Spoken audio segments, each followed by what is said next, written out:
are. And look at the room, how festive it is today. Kudos to Bluegrass Country Club for remembering that Valentine's Day is just around the corner. And I would remind all of you out there who have sweethearts, if you've not done something yet for your sweetheart, please make sure that you get that done here in the next week to 10 days. So we can all have a great Valentine's Day. I'm Brenda Payne, the CEO here at the Hendersonville Area Chamber of Commerce, and I want to welcome you to our February luncheon. We have a lot of information to come forward today, and we're thrilled about Jennifer Brown being here from the school system. But before we get to that, I wanted to let you know that Representative Terry Lynn Weaver and Representative Weaver, where are you? Would you please stand up? Okay. Oh, that's okay. You don't have to say anything. I'm going to say it for you. Just move your lips and we'll be lip syncing like Beyonce. Don't worry.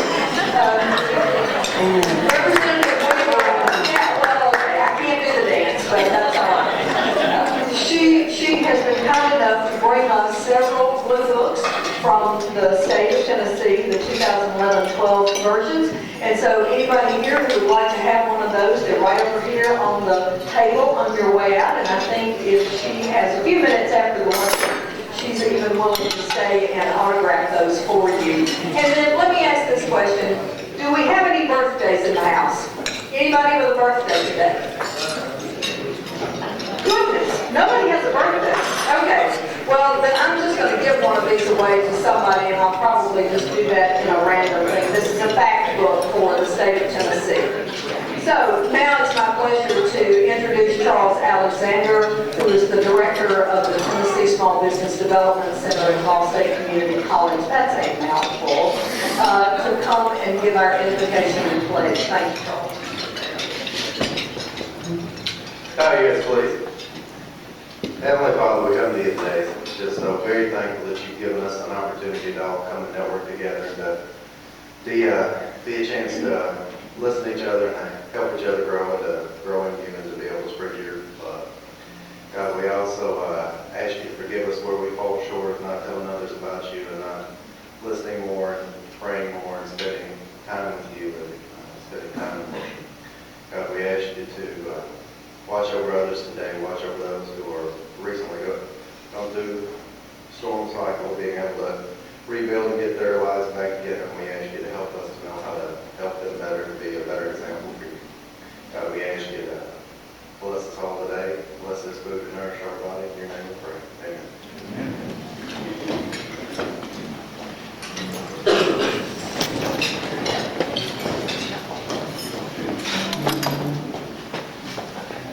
Face the flag.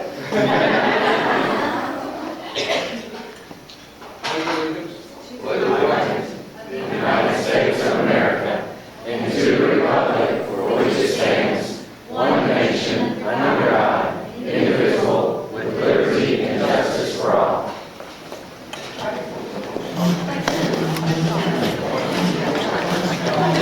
Thank you all. I appreciate that very much. And now it's my pleasure to introduce the chair of the Hendersonville Area Chamber of Commerce, Lynn Silverman, who is the owner of Huntington Learning Centers, and he's going to start our program today. Let's all give him a welcome.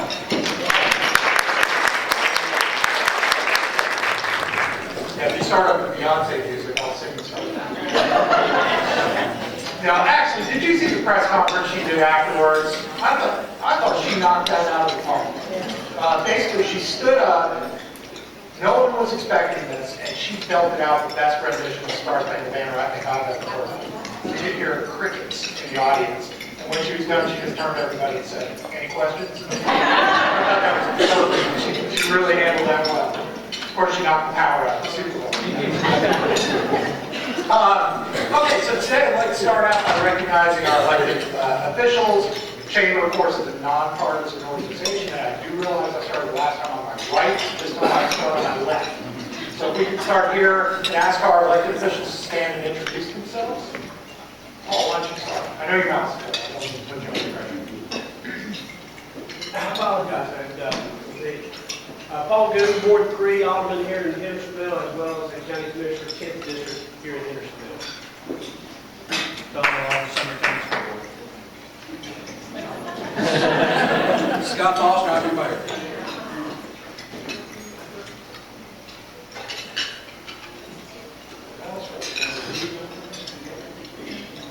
Okay. All right, well, thank you for coming. We appreciate it. Oh, yeah. I'm heading for Sumner County Register of Deeds.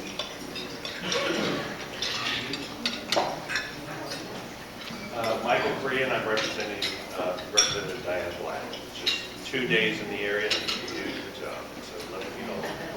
Welcome.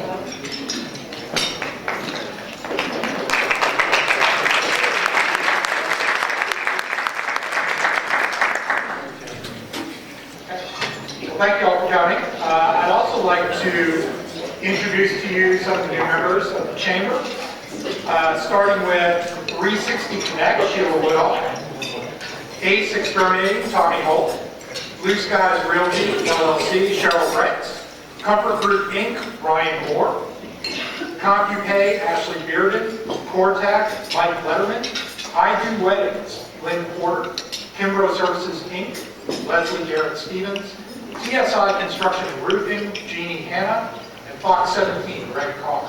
So let's give everyone a round of applause. And also,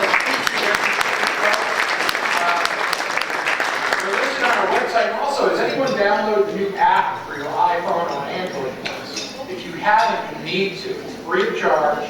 It's a great way to access the member directory and to do business with each other, which is one of the purposes of the chamber. So I encourage you to do that. Hey, man, how do we get that app? Well, you can go to the iTunes App Store if you have your iPhone, or you can go to Google Play Store if it's the Android device. Look up the Hendersonville Area Chamber of Commerce, download free of charge. 5 seconds later, you can be doing business with someone here in Henderson. So I would strongly encourage that. Thanks. Okay, also, I have been asked to make an announcement about the Educate and Grow Scholarship. Just a quick show of hands. Is everyone familiar, or who is familiar with the Educate and Grow Scholarship? Okay. All right. Well, that's more than we did last year, so this is good. Quick kind of 101 on the program. The Educate and Grow Scholarship is offered here in Sumner County. It's a program that was started through a partnership with Composite and our county commission. Monies were set aside to provide scholarships for students who qualified as Tennessee scholars, meaning they take more rigorous courses in high school. They do 80 hours of community service. They're there in school 95% of the time. No out-of-school suspensions and things like that. If they qualify as a Tennessee scholar in Sumner County, they will get a scholarship called the Educate and Grow Scholarship, which is a last dollar scholarship to Ball State Community College, where they will go for free for the first 2 years. So it's a fantastic program. We encourage our students here in Sumner County to participate.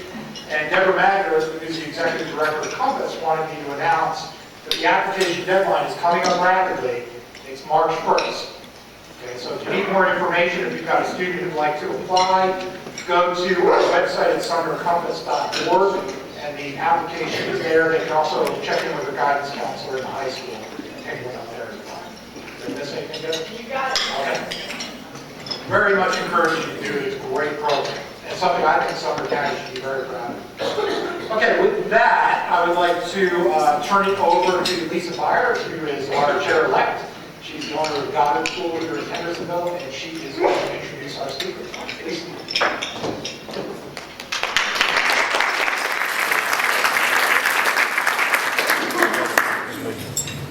Good afternoon. I have the pleasure of introducing our luncheon speaker today, Mrs. Jennifer Brown. She serves as Sumner County Schools Assistant Director for Instruction. Jennifer has a passion and fervor for children, and she believes that helping children learn is her calling. She graduated with an associate degree in architectural engineering in 1988, but it was that calling to teach and help children learn that called her back to education. She completed a degree in education in 1995 and began teaching 7th grade English. Do you all know the 7th grade English? Yeah. She was really good at it because she was actually named Teacher of the Year by her school. In 2000, she completed a Master's of Education degree and accepted a position in school administration. She served on many boards during her teaching and administration tenure, including serving as president of the North Central Reading Association,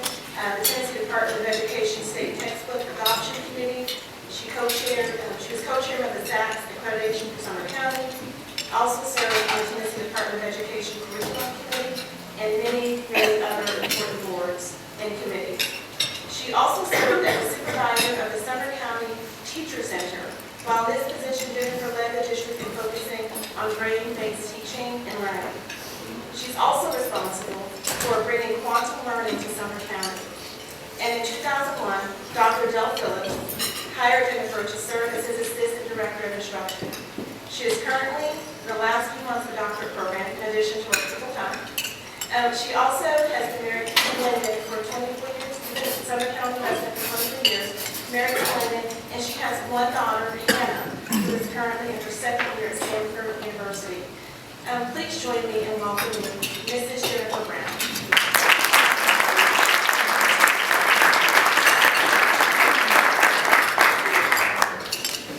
Well, thank you for allowing me to speak today. I don't know where Brenda went, but thank you, Brenda. We've been talking about this for months, I guess, maybe even a year. So I'm really tickled about being here and get to share with you today. I will tell you, I have a new clicker, and if for anybody who speaks quite a bit, you know that's a little, I'm not used to yet, so it's be the guinea pig and we'll try it out. So hopefully that will be successful. One of the first things we want to talk about today is, and I know it's on everyone's mind, is where are we heading in our school system? So before we do that, we have to talk about where we are and where we've been. And so I want to talk a little bit today about our recent accountability results. And so you're going to hear results on about 4 different levels. You're going to hear results, we're going to talk about kids being proficient in advance. We're going to talk about growth. We're going to talk about achievement. And we're going to talk about the state's new accountability. So let's jump right in. We're going to look at the state report card from Sumner County. If you'll notice right away, right there, well, let's start at the bottom. We have almost 28,000 kids. Of those children, we have almost 600 EL students. Those are students that come to us speaking little to no English. We have our economically disadvantaged students, which is right under 40%. And if you'll notice with our students with disabilities, we're at 17.7%. We do an absolutely wonderful job educating students with disabilities. In fact, it's almost a weekly basis when someone moves into our system that says, they're here because of what we do for students with disabilities. But we're going to come back to that percentage in just a minute when we talk more about our growth. I don't know if you noticed, but this was kind of startling to me this year when I realized that there are 42 languages spoken in Sumner County. Besides all the languages listed to the right, there are 11 more that are spoken by at least one student. We have 894 students, main language is Spanish, 53 Arabic, and you can read on down to the list. That's quite interesting, I think, for those of you who've been in Sumner County very long. The state's new accountability system, there's much said about that in the papers this past fall. It's kind of died down a little bit, but we'll readdress those as we go over. But the state has said that we want growth for all students every year. And we want to close those achievement gaps by ensuring faster growth for the students who are far behind. And we'll talk a lot about subgroups, we'll talk a bit more about that, but what that means is as we move the whole group further and grow all students, that means the gap can widen, and they don't want that to happen. So it's almost like hitting a moving target. As you grow all students, sometimes that gap can widen. The 2 objectives for the new state accountability system is looking at achievement and gap closures. We just talked about that. Both are weighted equally. And on the district level, districts can be identified as exemplary, intermediate, and needs improvement. And schools can be reward schools, focus schools, or priority schools. Now, I will tell you, those schools that fall between the reward and focus schools, they're not given a title. So not all schools are given a title. You're either, and we'll talk about why that is in just a second. The way you become a reward or focus school is by meeting or not meeting targets. And targets are set by the state. Our state applied for a waiver for No Child Left Behind, which we applaud all their efforts in doing so. But in order to keep up with that waiver, they have to meet certain targets. So they set targets, which in turn filters down to districts, and they say for us to meet our target, here are the targets the districts need to make, and then those targets are filtered on down to our schools. So it really is a top-down approach to making sure that we move Tennessee in the direction it needs to go. We already talked about how districts can be measured: exemplary, intermediate, needs improvement. Exemplary, you reach the majority of your gap closures, the majority of your achievement gaps without going backward. That going backward is very important. We're going to talk a little bit more about that in a minute too. Then there's intermediate and needs improvement. improvement. Sumner County fell into the intermediate district this past year. We barely missed exemplary, and I'll show you why in a moment. Reward schools. Reward schools are in the top 10% of the state based on absolute growth, performance, and value added. So they can be in the top 10% in two different ways. Either growing students from where they are or for their achievement. Focus schools, the bottom 10% with the largest achievement gaps.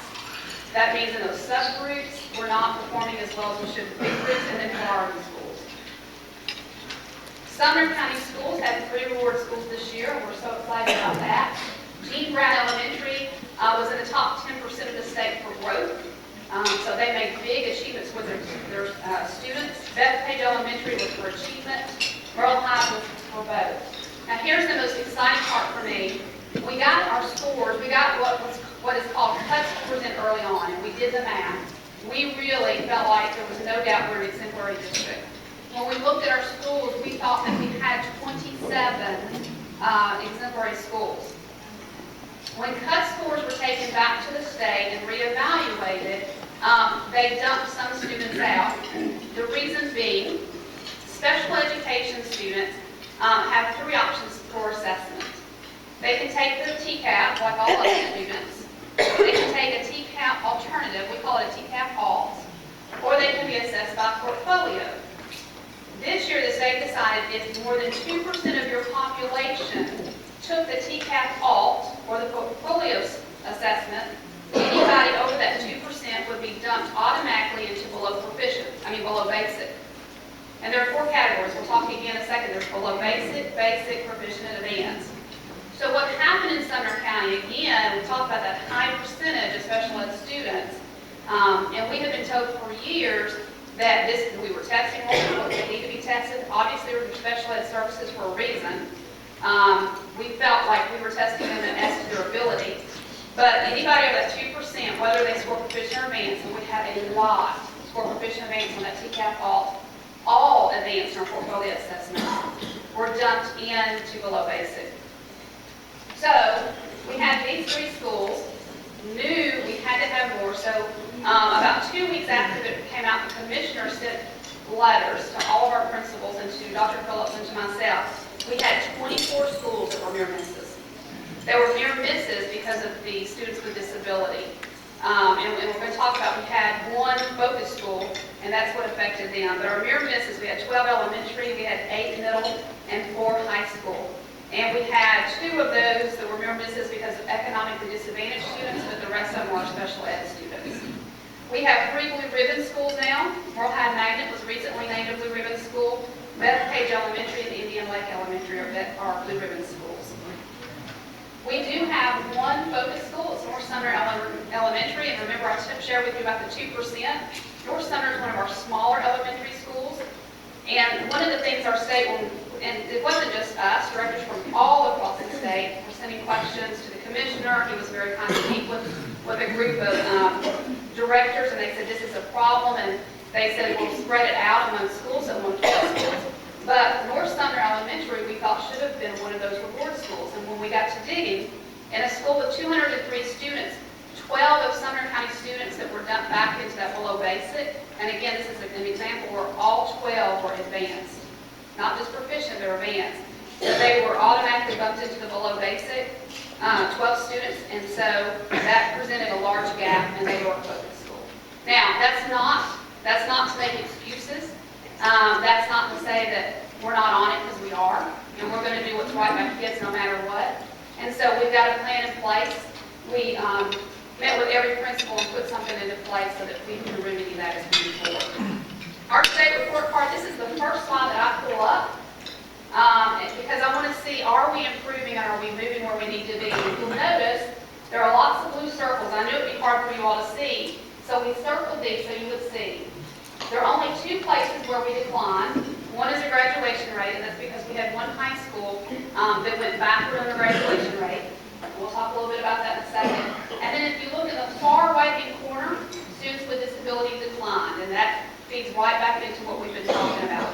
But when we pull this up and look at this, this is very promising to us, because it tells us we're improving across the board, and we're excited about that. card, we're going to talk about achievement. For those of you who are not used to looking at the state report card or not educators, achievement measures a student's performance at a single point in time. It can refer to a student's demographics, because what we know, if they come to school ready to learn, they already have kindergarten readiness, it's much easier, their achievement's higher. It compares students' performance to a standard, and it's also critical to post-secondary opportunities. Sumner County State Report Card this past year, we improved by 1 letter grade in 2 of the 4 subject areas, and we missed an A in math by 1 point. If it had a 55 instead of a 54 there, we would have straight A's. So we're really excited about that movement. If you'll see, we went 52, 52, 54. So again, we're shooting for straight A's next year in achievement. If you look at the TCAP writing, straight A's, Sumner County's always been strong in their writing programs. The high school level, achievements measured on the 3-year average ACT, and then the post-year. And the one that's most interesting to me is down here where we're at 20.5, so we went from 20.1 to 20.5 in our ACT score last year. Value added measures a student's progress between 2 points in time. It really is about how much a student grows. We talk about achievement, we talk more about a student and how they achieve. Value added really is a reflection of our educators and our teachers and what happens in those classrooms. It takes a student's performance at the end of 3rd grade and measures it at the end of 4th grade. So we see how much they've grown in that year. So that really tells us a lot about what's going on in our classrooms, what's happening with instruction. Is instruction aligned to the task? Various things like that. It's not related to student demographics, because what we know is all students can learn. We can move all students. And it compares students' performance to their own prior performance. It too is very critical to a student's future success. So Sumner County's report card for last year value added. We jumped 4 letter grades, which is exciting. We're not where we need to be, and we know that. We've got a lot of work to do. But we improved by at least 1 letter grade in 3 subject areas, with math improving by 2 points. And we missed a C by 1/10. Now that'll make you sick. 1/10 of a point in reading language arts. Value added, I show this, and I know it's hard for you all to see, but I do want you, even though we have some D's on there we're working on improving, we made great gains. 4th grade, for instance, math went from a negative 4.1 2 years ago to a positive 4.5. Same thing for 8th grade, negative 4.5 2 years ago to a positive 6.6 in growth. And the story is the same for social studies and science, so we're making big gains there. Our high school, they look at value added. Are our students performing as projected? They take what they did in elementary and middle school on their TCAP and their former assessment, the summative assessment, to see if they're performing what projected. And if you notice, we were at or above all those projections in high school with our end of course. Here's what I want to show you the value added, because we had, and I know it's long, I've seen this, several people have seen it multiple times. There's about 20 more slides just on value added. But the big picture is here. We really want all green. Dark green is great. Light green, we're moving kids. We're moving on, giving them a year's growth. Dark green is what we want.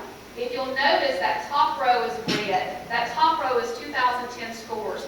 So when we saw those letter grades a while ago, that was 3-year averages. So that's all 3 of those years averaged in there. And you'll see the bottom row. So the bottom row, 3-year average, we have a green, 2 reds, and a green. When that 2010 year drops off next year, what do you think is going to happen to that bottom row? All green. That's what we're shooting on. And if not, I'm in trouble. Because that's what I'm in charge of, right? So I'm going to be having to find some reasons why that didn't happen. So what we anticipate happening and what we're planning, we're banking on, as 2010 rolls off, we will have all green. And when we do, our value added, you'll see even a bigger jump in those value added scores. Graduation rates, everyone's always wanting to know about graduation rates. We had 2 schools that did not make their target set by the state. One was White House High School. We had a student move. There were 3 students. 2 were tracked down early on that had moved and left the system, and another one moved to us from Robertson County, then to Metro, then back to us, and then to Robertson County. By the time the scores were calculated, we found it, sent it to the state, but the state said, calculations done, it's too late. So we would have been there, again, no excuses. We implemented some things to make sure that the paperwork and everything, that we're staying in touch with the state and communicating best that we can. And then E.B. Wilson, for those of you who know about E.B. Wilson, is set up to take students who are struggling to graduate or may not graduate. So we expect that, and across the state, those alternative schools are like that. But I want you to notice the Sumner County goal. The goal was 88.8, and we made a 91.2% on graduation rate. So we're equal with that. We talked a lot about return on investments. This is a very important slide if you're a parent. Our students, and this was totaled in May, so we know that the total went up in June and August because kids drop out, they don't go to the school that they had planned on, which opens up more scholarship opportunities for our kiddos. But last year, Sumner County students earned $29,377,000 in scholarships. It's a return on investment. So when we talk about everything our school needs and resources and personnel, we go back to this. This is life change. What we're talking about here is life change because scholarships can make a difference. In a nutshell, and I say in a nutshell and then I laugh and say there's 3 slides in a nutshell. I don't think that's fair, but Lewis said I could do that. But in a nutshell, academic achievement, we got 1 letter grade in 2 of the 4 subject areas, reading and science. We missed an A in math by 1 point, which would have given us all A's in achievement. In grades 3 through 5, the percentage of students scoring proficient advanced increased in all 4 subject areas. That's our elementary schools. And if you'll notice again, 2010 to 2012, the difference there in math, 15.6% more students scored proficient advanced this past year than 2 years ago. And then jump down there to science. From 2 years ago, almost 10% more students scored proficient advanced. So we're really tickled about that. In grades 6 through 8, our middle school, the percentage of students scoring proficient advanced increased again in all 4 subject areas. Math, we went from 28.2% to 47.1%, so that's a jump of 18.9%. Students scoring proficient advanced, more students scoring proficient advanced. And science, we had 14.8% more students scoring proficient advanced. And again, we've got a lot of work to do, we realize that. But we have districts calling us wanting to know, what are you doing in math? What are you doing in science? How are you getting those bigger gains? So again, we're blessed to have those growth. In grades 9 through 12, the percentage of students scoring proficient advanced again increased. If you'll look at Algebra 1, 12% more students score proficient advanced. Value added, we improved by at least 1 letter grade in 3 subject areas, with math improving by 2 letter grades. And again, we missed that C by 1/10 of a point in reading language arts, which would have bumped us up even higher. Our value-added status was above or predicted in the course assessment. Attendance, we're holding steady at 95.9 for KA, 94.5. And you might say, well, why do we talk about that? Well, because our students like to come to school.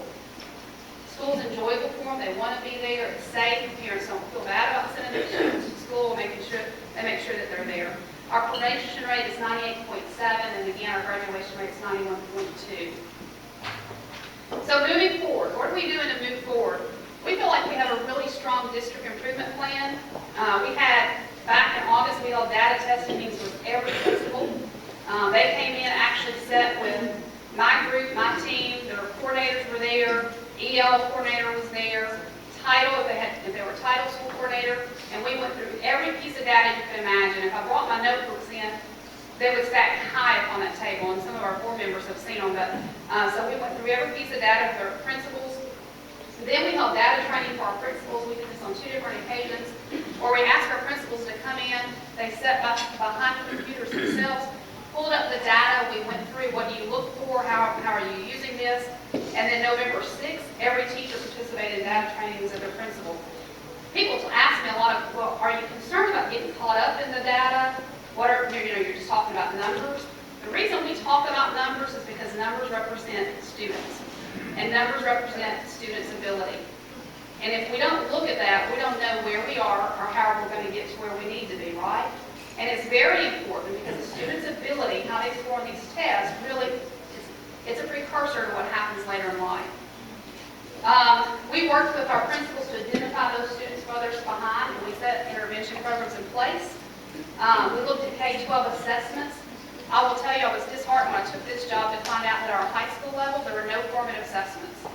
There nothing done, nothing purchased off the shelf. And so we have worked this year, funding is kind of tight, so we worked this year to develop those in teacher teams and principal teams. So we have some formative assessments. And for those of you, again, not educators, we want to know the score throughout the whole ballgame. Formative assessments allow us to do that. We test first quarter several times, and we mandate that from the district office so we know where we are. It would be kind of like playing a ball game, not knowing the score to the end of the game, and that's what happens if you just give the TCAP at the end of the school year and get scores back. So we test along the year to see where we are, where do kids need help, what do we need to focus on. We were able to purchase new reading and literature textbooks, and then we implemented a program with Dollar General's help this past year called Rounding Third. For any students who were not involved in any intervention programs this year, they were not ready for fourth grade, we were able to put together a summer program. And again, it's all because of our partnership with Dollar General that we were able to do that. ACT prep courses in all buildings, we'll talk a little bit more about that in a second. Credit recovery courses, virtual courses, and of course training. We brought all of our high school people in. They've had one round. They're getting ready to start their second round of end of course training. College and career emphasis, focus strands, and the transition to Common Core. We'll talk a little bit more. I hope Brenda has me back if I don't put everybody to sleep today. But maybe the next year I can come back and talk about just Common Core, because there's a lot that we can talk about with Common Core. But why move to Common Core? The U.S. Department of Labor estimates 9% of the 21st century skilled workforce jobs will require some type of secondary education. These Common Core standards are based on the college and career readiness standards. They're rigorous learning benchmarks. They compare us to what other countries are doing. And again, we want to be globally competitive. To date, 46 states have adopted Common Core standards. The reason Tennessee moved to that is because Tennessee took a look and we're not pleased that they found only 15% of their students graduated college-ready level. We want to be able to collaborate and learn across state lines so that we can learn from what other states are doing. This will allow us to do that. Common Core requires a deeper engagement with smaller number of standards. If you talk to your teachers, our teachers will tell you that. Third grade math, the standards that third grade teachers are going to focus on is less than a third of what they have now. So it makes sense. The fewer standards you have to focus on, the deeper you can go with that learning, the more time you have to ensure students really get it and understand it. Our implementation timeline for the state, grades K through 2, we are fully implementing K through 2. EL 11, 12, grades 3 through 8 math was this year. We're fully implemented there. And then grades 3 through 12 math, that's English language arts. When you see EL, it's English language arts. 13, 14. However, Sumner County jumped out there and we're piloting ELA. We feel like, again, we always want to be competitive. We want to be first in line. We feel like if we can go through the learning curve this year, we'll be better suited when it's fully rolled out. We put together a Common Core team. We have K2 teachers and principals trained. We've been very, very intentional about what we'll purchase as far as resources. Summer math training for all of the 3 through 8 teachers. Again, K through 2 is fully implemented. And our orchard benchmarks are fully aligned. We put out current information to all of our principals to get it out to our parents. You wouldn't believe the calls I get. I actually got a call this past summer from a parent who's very concerned. She said, why can't my child just learn to count on his fingers? This is a first grade. And she said, why is he having to solve all these problems? And so it was a very lengthy conversation, but when we got off the phone, she was good, it was all good, and I think she has a new appreciation for where we're moving. District facilitated math PLCs, and we're going to see a picture of that in just a second. And then again, ongoing training. My team and I are involved in a state leadership training right now. We'll take 4 days this spring and go through that. This is how great our teachers are. After working a full day in the classroom, on the feet, and these are teachers that volunteered their time, came in. This was a couple of weeks ago. This is an elementary math PLC where they came in and worked in groups. Ball State actually sent a couple of their teachers and student teachers this past week. We had our follow-up this past week. Had so many people, we've had to move to 2 or 3 different rooms. So that just, and again, the passion that's there, and how hard our teachers work to do what's right for kids. Again, we had 11 elementary, all middle schools, and 6 high schools piloting ELA coming forward this year. We always try to get the best of the best. And so when we were talking about training, we said, who can we get to come talk that's not state level, not district level? Because sometimes our teachers get tired of hearing me talk, or our team talk, or state people talk. So we reached out to Carol Jago, who's one of the writers of the Common Core, and had her come in and talk to our middle school and high school teachers this November. Toughest crowd to sell, and we've got a couple of principals in here, they'll tell you, high school teachers. Second toughest crowd to sell, middle school teachers. So we thought it was very important to hear it from the expert. Keyboarding will continue to be a thorn in our side. If you haven't heard, all testing is going to be online. 5th grade students will be required in one setting to turn out between 3 to 5 pages. 5 pages is exemplary. They really want 3 pages. That's the standard. So think about if you have a 5th grade boy, or if you've ever had boys, think about 5th grade boys having to sit and map out, concept mapped out what they're going to write and do that essay in one sitting. We've developed our own Common Core vocabulary exercises and instructional practices.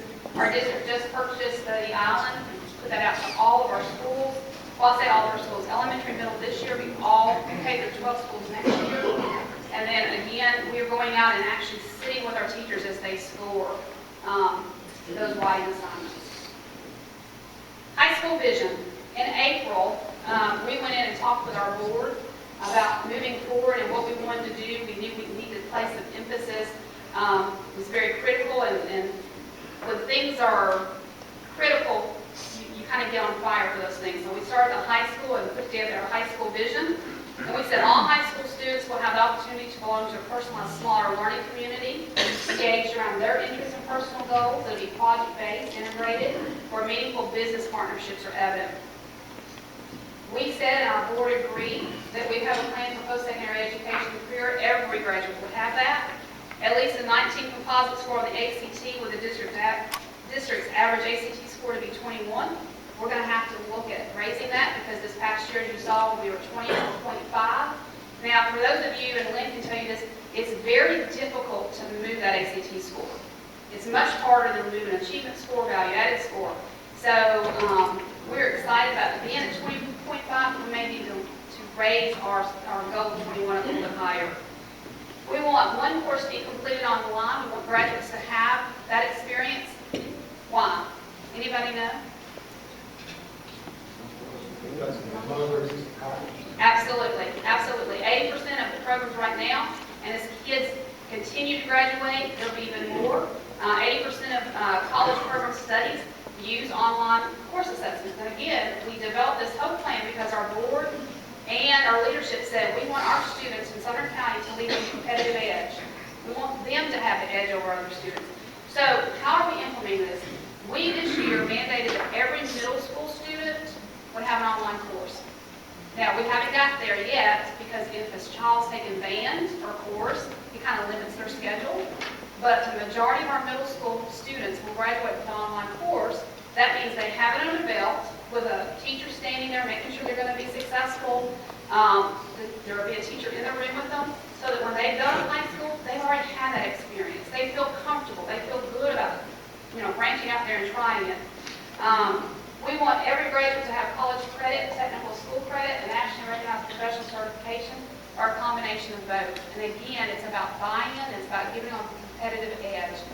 We're tickled to have Ball State right in our back door, and we've got a union right down the street.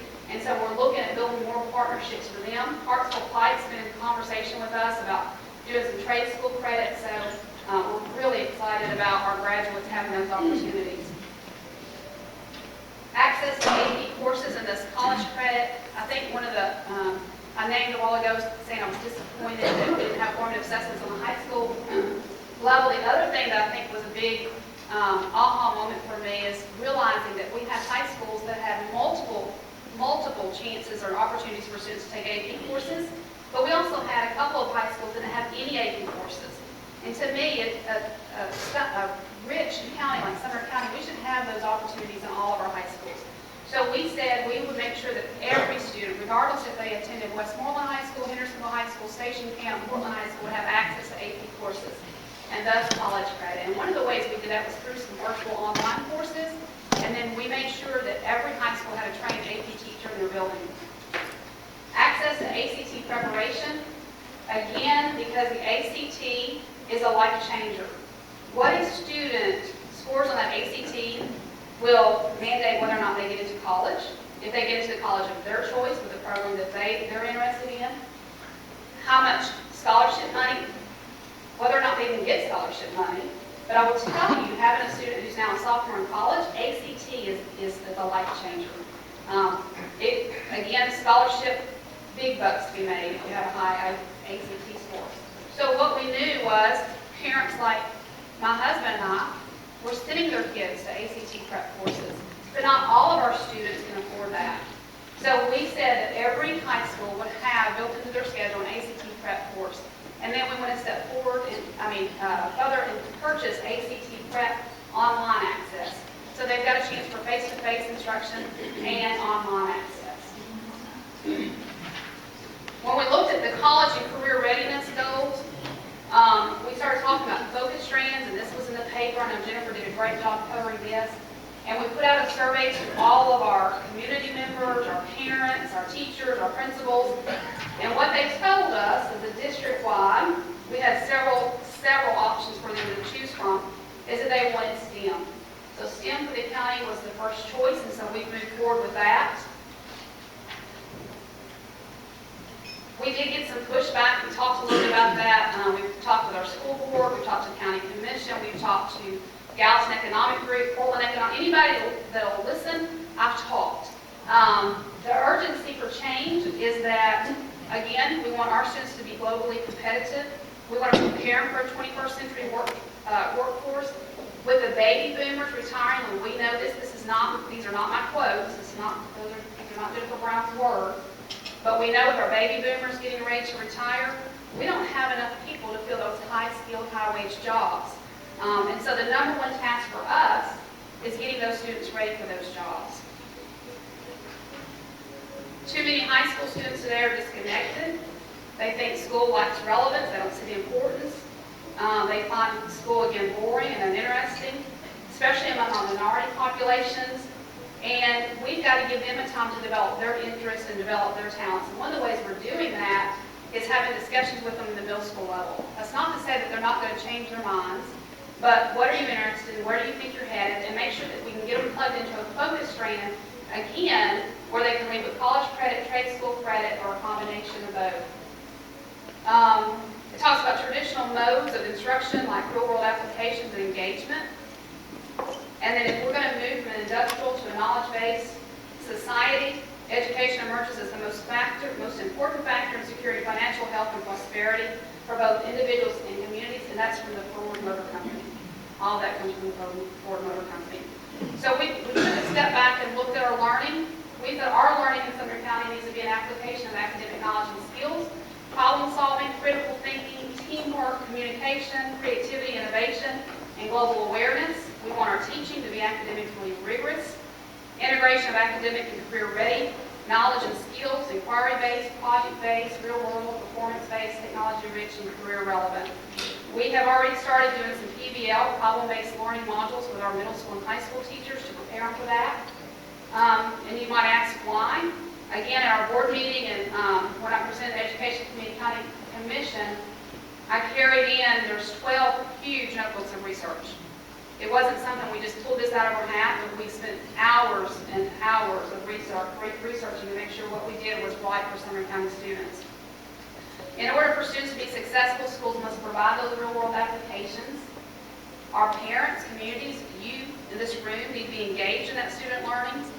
We want to make sure students have the focus so that they don't give up. If they have a focus and a purpose, and again, if we set them on the track, they have buy-in, they see it's possible, and they have a purpose for sitting. How many of you have children and they've come home and said, I don't know why we're learning this? Yeah. I mean, I have a daughter.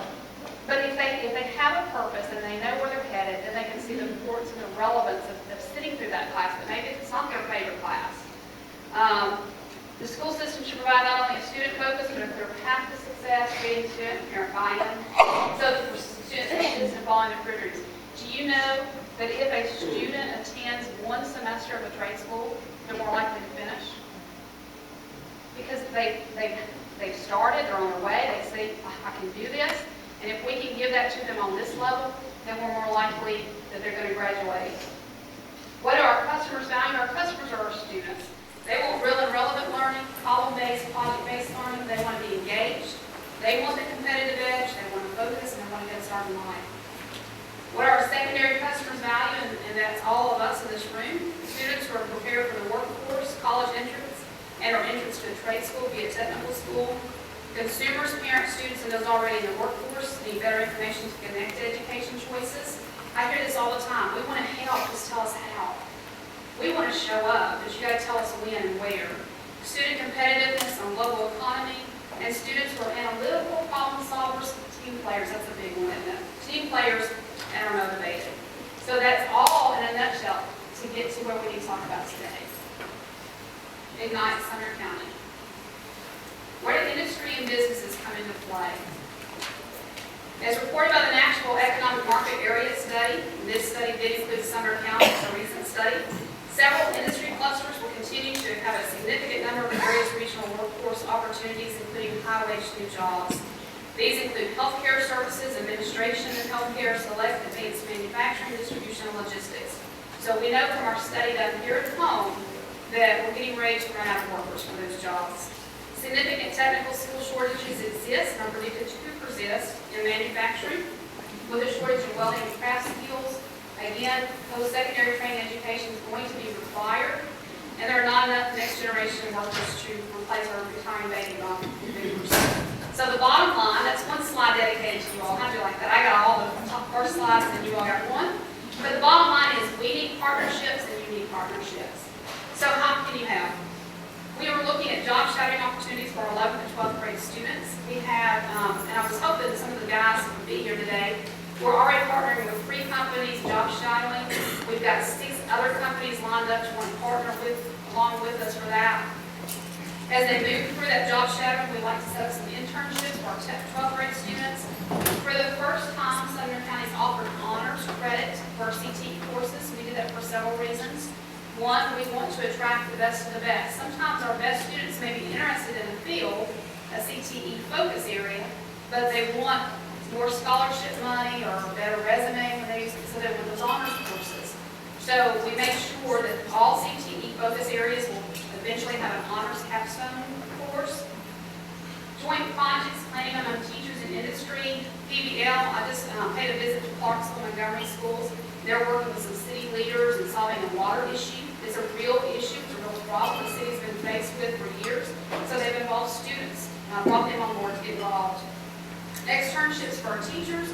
We would love to send some of our CTE teachers out for the summer to spend a week or 2 weeks with industry so that they know exactly what's needed, how to design the curriculum, how to teach, what content needs to be taught, and then distance learning opportunities.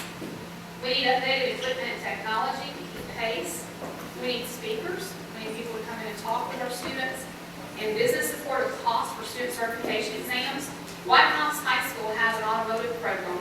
They service all the county vehicles.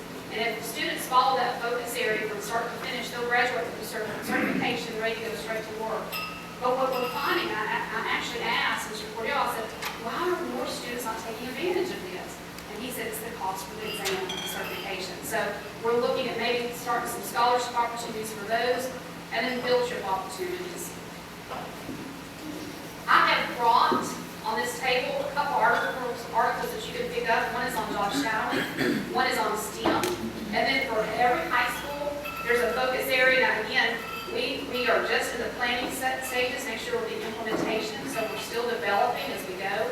We hope to add more focus strands for every high school, but they're out here. For instance, Hendersonville High School is looking at the arts and the water control focus. Station Camp, veterinary science, marketing research, Gallatin High School, health science, agri-science, some engineering, Beach High School, engineering, health science, White House High School, automotive technology, health science, and Portland High School, building and drafting and health science.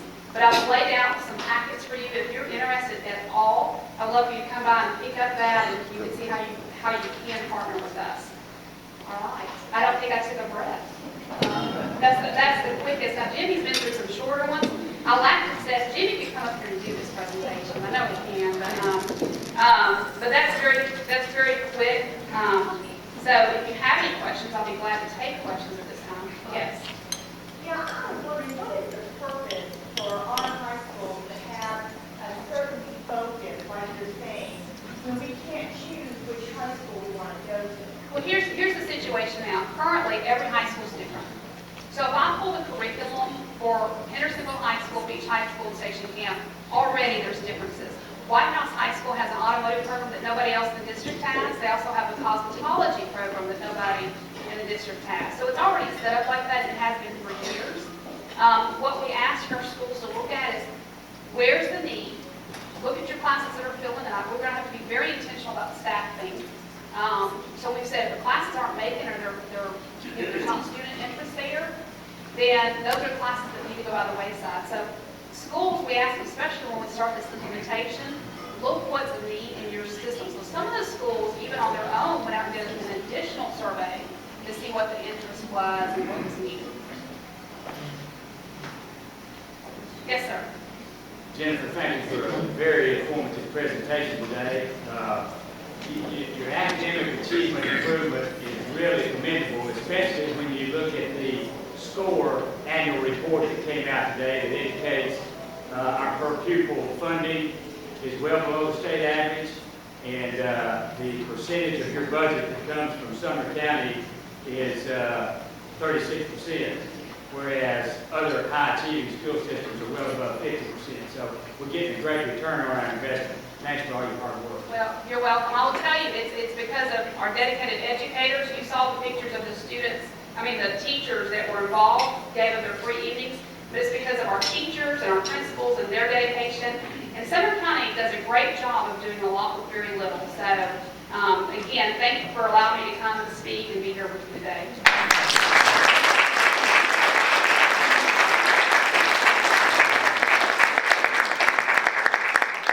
Very much, Jennifer. I'm going to give you this portfolio here in just a second. We're running a little short on time, so I'm going to ask Amanda Foster to come. I almost said that wrong. To come up. Well, I thought you were introducing them. I'm sorry. So I'm going to introduce them.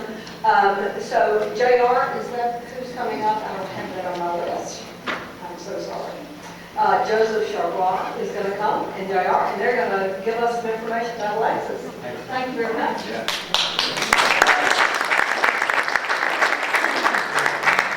Well, I see we're out of time, so we're going to really make this very short.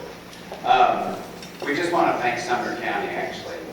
Out of all the districts that we represent in Middle Tennessee, which is 37027, 37067, 37069 off Williams County, 37205, 37215 in West Nashville, and then 37075. Sumner County is still, after all of these years, our #2 deepest penetration point. So thank you all very much for being loyal to our brand. We hope we continue to serve you well. This is Mike Bass. He is our general sales manager of our store in Madison, right here. And Joseph Sharpwell works with the chamber a lot in a lot of events in Hendersonville, Gallatin, and the neighboring communities. And he's one of our sales consultants there. Mike Davenport is probably familiar to a lot of people in here. He's the first person that I hired when we opened in 1990. He came to work for us in October of '89, and he has been my right and left arm all of these years. So he does a great job. The only thing we want to bring to your attention is we have a new store opening.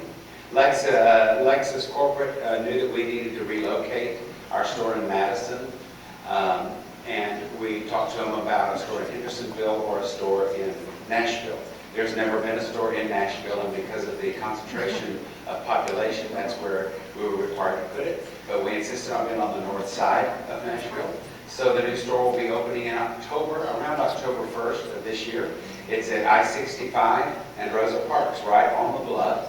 So when you're headed south on the north loop of I-65, if you exit, you immediately turn right into the dealership. So it should be very easy for you guys from up here. And it's state-of-the-art building. It's 4 times the size of our original store in Madison and much larger than our store in Williamson County, and has great cafe and all kinds of amenities for our customers. So we'll look forward to seeing you all there, and thank you for letting us be part of what you do today, okay? We're going to do a quick drawing. We have a little umbrella here, Alexis umbrella, Alexis pen, Alexis portfolio, and inside that is a certificate for a car for a day. So you can use you can wait till beautiful time, beautiful weather, and get a convertible.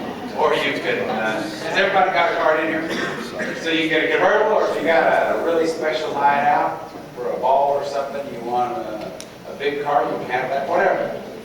So, somebody comes from me. Is your card in here?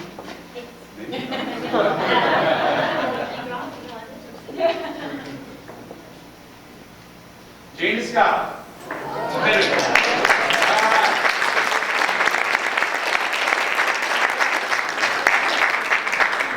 Where is she? Well, come on up here. Otherwise, somebody else will get it. Thank you all very much.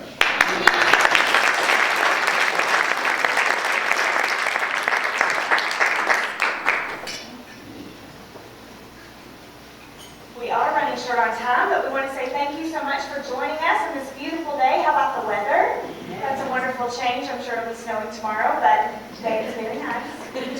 We do want to remind you, I'm not going to go through all of our upcoming events, so be sure and read that fancy e-newsletter you get on Wednesdays. To check that out, I was going to do a presentation on the new chamber app, but Lynn stole my thunder, of course. No, I'm glad that he had a chance to do it, but do download the app, start using that. And then if you've not signed up for the business showcase, please plan on doing that. Good Pasture Christian School is our presenting sponsor. It's going to be February 21st here at Bluegrass from 5 until 7 p.m. Tabletop displays are available. You can see Cassie for more information, or you can register online. And if you're not going to do a booth, please plan on being here with us that evening. Have a great rest of your Tuesday, and we'll look forward to seeing you next month.